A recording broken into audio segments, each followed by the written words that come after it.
Six most disturbing Wikipedia articles by Chilling Scares.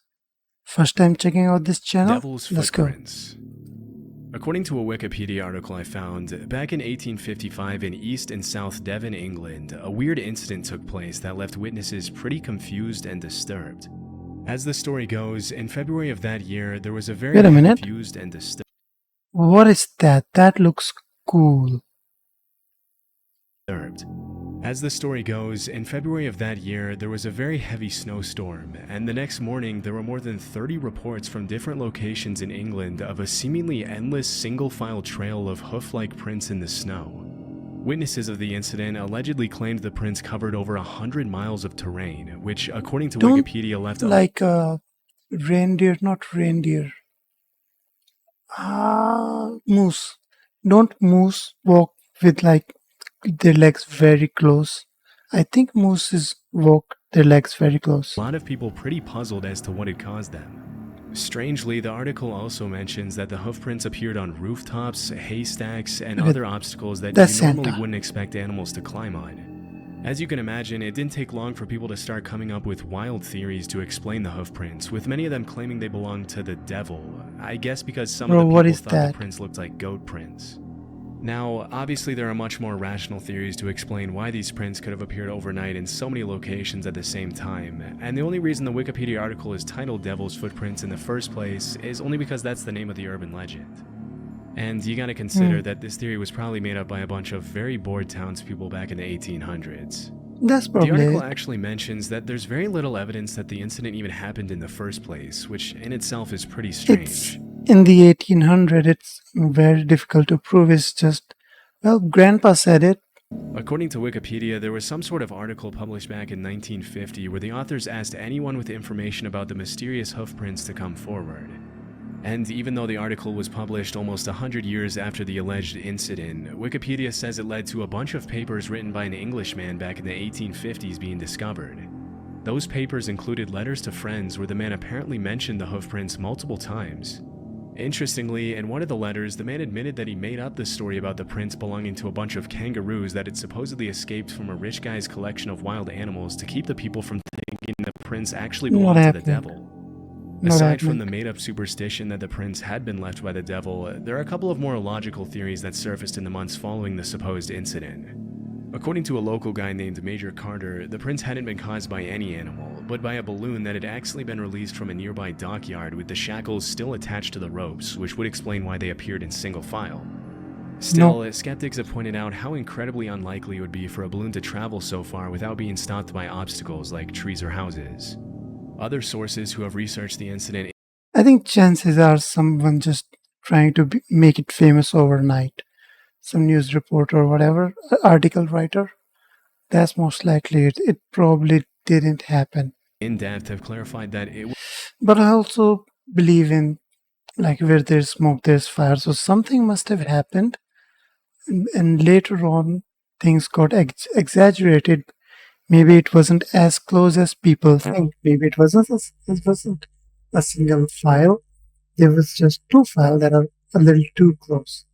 Probably didn't happen on the rooftop and whatnot. That's just people adding on to the story. I think that's probably it. It would have been impossible for the tracks to span anything close to 100 miles, and that this part of the story was probably just made up or greatly exaggerated. According to Wikipedia, the other widely accepted theory for the hoofprints is that it could have just been badgers that, for whatever reason, decided to go hunting that evening, as this is the animal that would leave the most similar prints to the ones that people reported seeing. But even though there's a bunch of reasonable explanations, the fact remains that there isn't any conclusive evidence. Then again, we don't actually know the size either.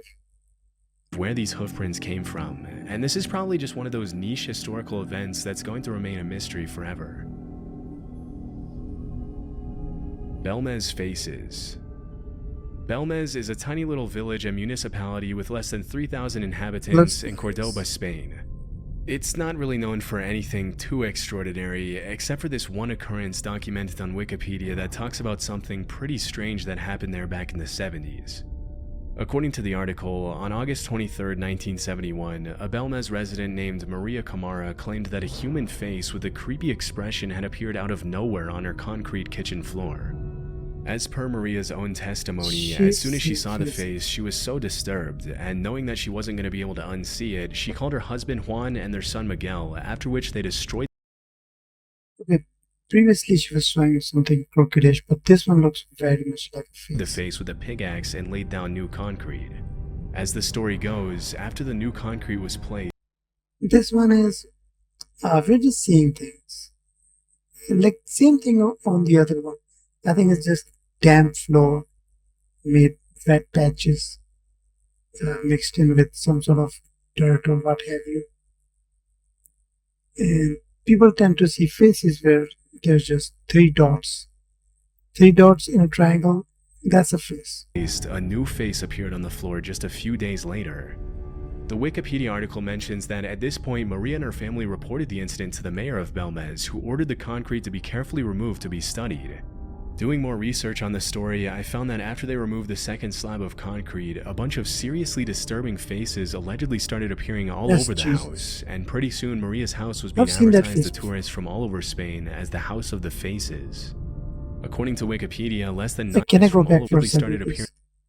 This face, I've seen this before in like some sort of angel or something Christian depiction. I'm pretty sure I've seen this face. All over the house, and pretty Second, okay, here's what I think. The initial thing is just people seeing faces where they aren't any. After that, they're just trying to, what's the word? They're just trying to like popularize, uh, like that, like the Talk to a podcast. Like she did one off thing, now she's trying to capitalize on that, make more content. That's what most likely they're doing on the second time. Pretty soon, Maria's house was being advertised to tourists from all over Spain as the There. House of the Faces. According to Wikipedia, less than 9 months later, hundreds of tourists from all over the country were traveling to Belmez to catch a glimpse of the faces. And apparently the buzz didn't stop there. For the next 3 decades, Maria and her family continued to allege that disturbing faces were appearing all over their house, sometimes in just a matter of seconds and right in front of their eyes. As you can probably guess, because of the amount of attention the house was getting, the authorities decided to carry out some investigations to determine whether Maria and her family were making it all up or whether something else was actually taking place at the house. I would say seize the house, let Maria and whoever the family member is, give them a different temporary house, and see how it goes. Have people who you trust not to make faces there be in charge of that place for a while, see how it goes. This is where the story starts to get a little strange. Even though several tests were carried out to determine whether or not the faces had been painted on the concrete by hand, the results of a lot of the tests contradicted each other. And to this day, it's still unknown whether or not the faces were painted by Maria and her family. The case even drew the attention of a bunch of paranormal investigators, and a few of them claimed that while they were conducting experiments on the house, they supposedly started hearing voices when there was nobody else in the house, and they allegedly even saw new faces pop out of nowhere on the concrete while they were there. But as it often happens, the authorities... When something happened for a long time and then someone new comes in and be like, oh, I'm experiencing something nobody else has experienced before, I don't trust you. accused the investigators of carrying out their experiments without the proper controls and documentation, which took pretty much all the credibility out of what they said they found at the house. To this day, nobody really knows where the faces came from, but the most widely accepted theory is that Maria and her family made the whole thing up pretty convincingly and capitalized on the media frenzy for financial gain. To the skeptics, the media is just as much to blame as Maria for publishing so many sensationalist pieces on the house, which made it incredibly difficult for the... I would say they're just doing their job. It's their job. They want to earn money. She got a pretty sweet gig. She want to earn money. I'm not knocking anybody. You do things for the grind. They're not doing anything evil per se, in my opinion. So, it's a grind. You got to get that back somehow. The authorities to carry out the proper tests and get credible results. List of unexplained sounds. The content in the Wikipedia article named The List of Unexplained Sounds is just as strange as the title suggests. The article is pretty much a list of sounds that have been picked up in remote locations all over the world by the most state-of-the-art hydrophones known to man. For those that don't know, a hydrophone is just an underwater device that detects and records ocean sounds from all directions. That's a fish. As mentioned in the introduction of the article, the sound files had to be There's a sped up to fish that 16 passed away. times the original speed, and their frequency was also raised to make them audible. What's so interesting about these sounds is that nobody knows what's causing them, which is kind of disturbing considering they're all coming from remote locations like the bottom of the ocean and far beneath the Earth's surface. For example, one of the unidentified sounds is called upsweep, and it was picked up by the US Oceanic and Atmospheric Administration using its Pacific Ocean hydrophone array. As the article mentioned, I'm gonna assume quite a bit of them are just animals trying to contact, like talking to one another. They talk in frequencies, right? Or am I misunderstanding? I'm not giving information, I'm asking.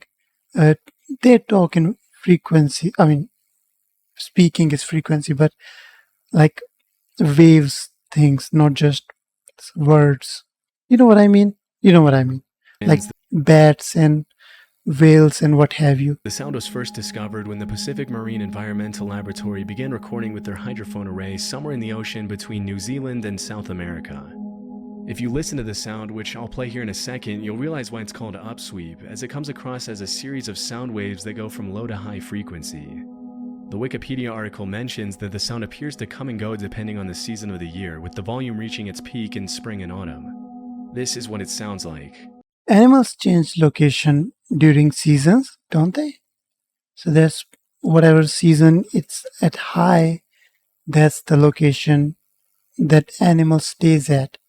What's the temperature? Is it higher temperature during that time? Most likely.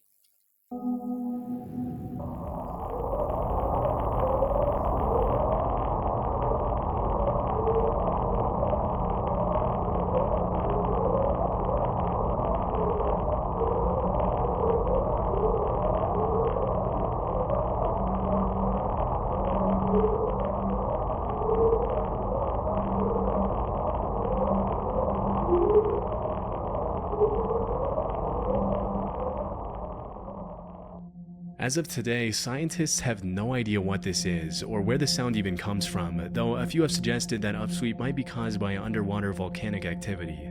Interestingly, the volume of upsweep has been steadily declining since it was first recorded in 1991, another crazy thing scientists can't explain.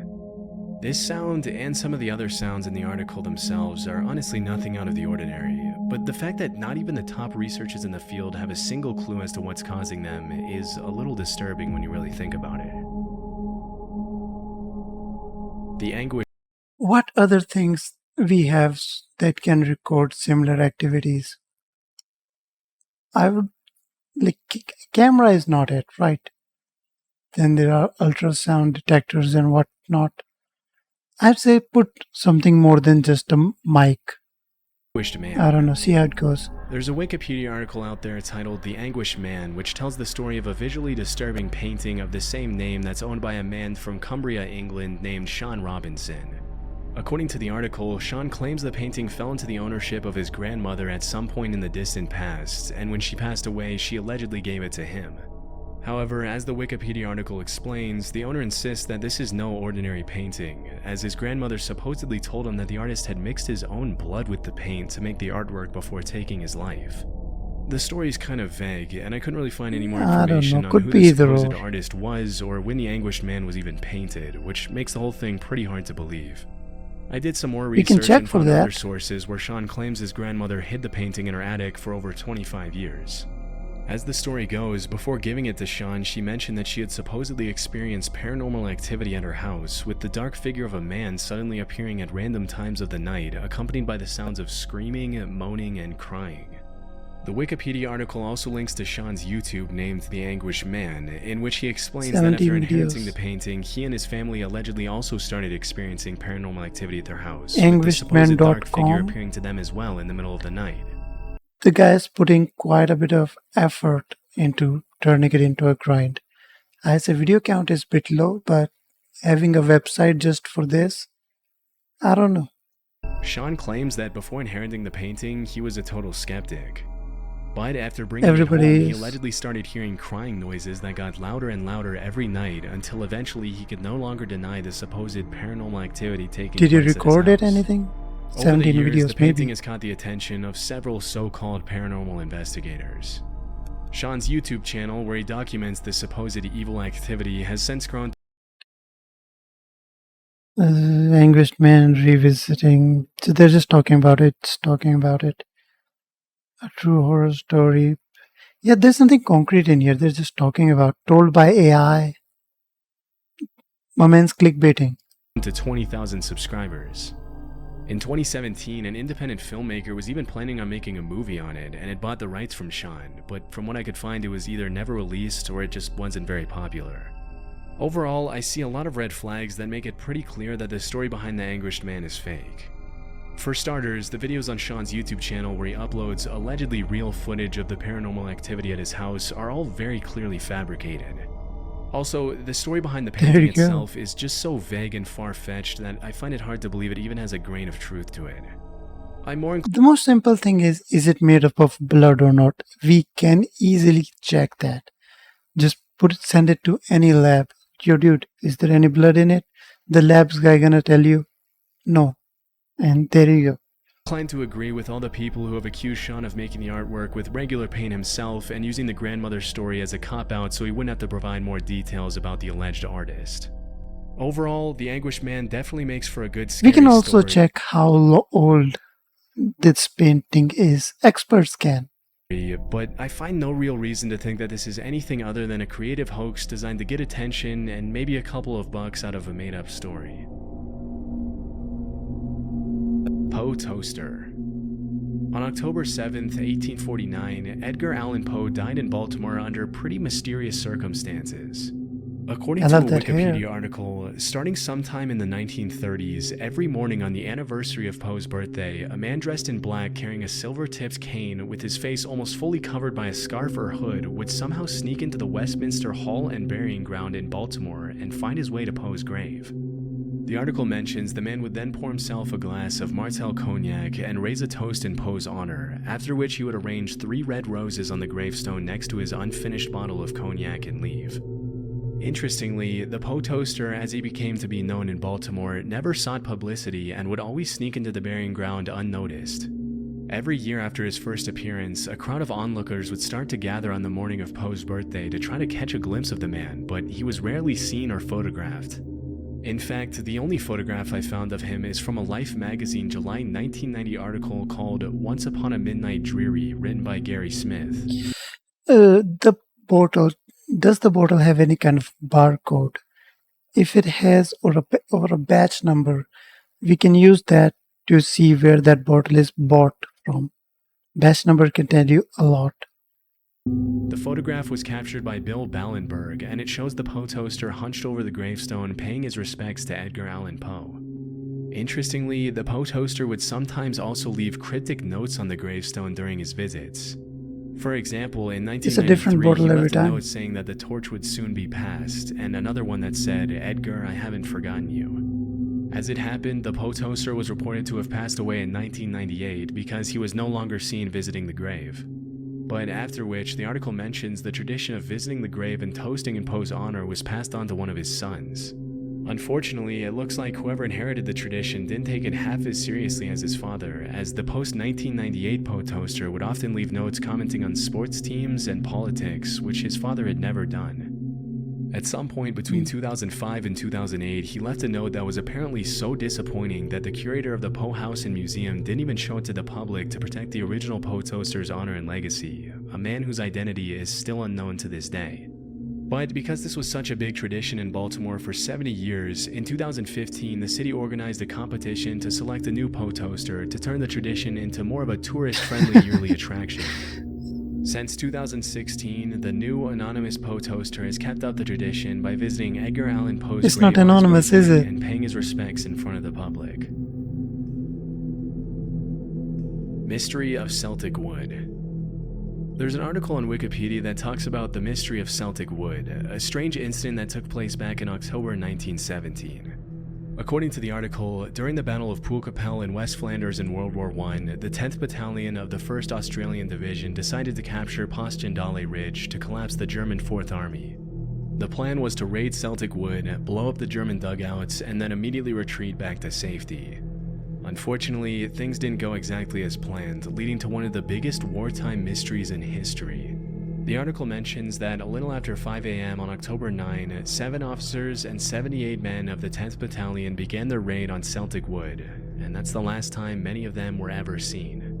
Whatever happened in those woods depends on who you ask, but the general consensus is that the attack was a complete failure. According to the British and Australian wartime newspapers, the attack was considered a victory, but 10th Battalion Commander Maurice Wilder Nelligan, who was there when the whole thing happened, had a There's no completely victory different take on involved. the events. According to Wikipedia, the commander mentioned that the attack immediately turned into a very violent bloodbath, and that after the raid on Celtic Wood, only 14 unwounded members of the battalion made it back safely. This is where things get a little confusing, as other members of the battalion said only 7 men made it back to the Australian lines. Strangely, the article mentions that official army records were able to account for 37 of the 85 battalion members. Even more mysteriously, after the raid, the bodies of the missing battalion soldiers were never found. Their names Probably didn't even show captured up on alive lists by of the enemy prisoners of team. war, and the Graves Commission couldn't find any traces of their bodies afterward, which is extremely strange. Different sources have different reports of how many people actually went missing, but it's widely accepted that the true figure is at least 37. For almost 100 years, Here's probably what it is. Some of them probably ran away because, let's be real, I probably would. Some of them probably got captured and tortured by the enemy team. They probably did the same to the enemy team. That's most likely the case. the raid of Celtic Wood remained a mystery, with most experts agreeing that the Germans probably massacred the missing men and buried them in a mass grave. However, Burying is a Wikipedia lot of mentions work. that in 2008, researchers Chris Henschke and Robert Kearney claimed to have conclusive evidence that the members of the 10th Battalion had been killed by the Germans in the woods, and that the only reason they couldn't find traces of their bodies was that they had been blown up with their own bombs. When mixed with the remains of the dead German soldiers, this made it impossible to tell Australian soldiers from German soldiers after the fact. In Henschke's own words, That's why the war is raid wasn't a bad. great mystery. It was the story of a typical At the end of the day, you're all same.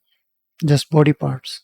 small unit action that went wrong. However, not every expert agrees with this conclusion, and to this day, the raid of Celtic Wood remains one of the biggest, strangest World War I mysteries.